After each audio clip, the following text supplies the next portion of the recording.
اعوذ باللہ من الشیطان اللعین الرجیم بسم اللہ الرحمن الرحیم اللہم صلی علی محمد آل محمد وعجل فرجہم۔ السلام علیکم ورحمۃ اللہ وبرکاتہ۔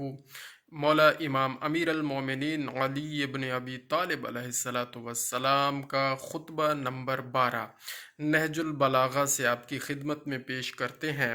یہ وہ خطبہ ہے جب خداوند عالم نے آپ کو جمل والوں پر غلبہ عطا فرمایا۔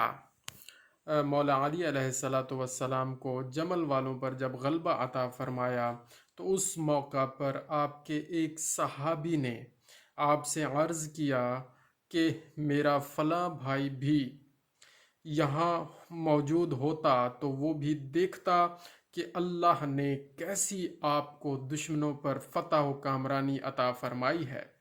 تو حضرت امام علی علیہ السلام نے ارشاد فرمایا کہ کیا تمہارا بھائی ہمیں دوست رکھتا ہے؟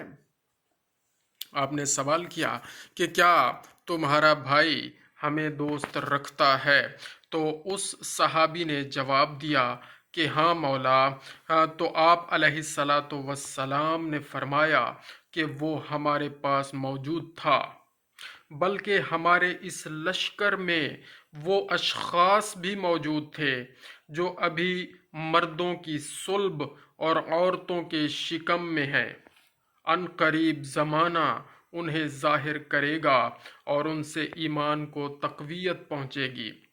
تو مولا امام امیر المومنین علی ابن ابی طالب علیہ السلام نے یہ ارشاد فرما دیا ہے کہ جو بھی جس زمانے میں اب آیا ہے، اب آ رہا ہے، وہ اس میدان میں بھی مولا کے ساتھ موجود تھا۔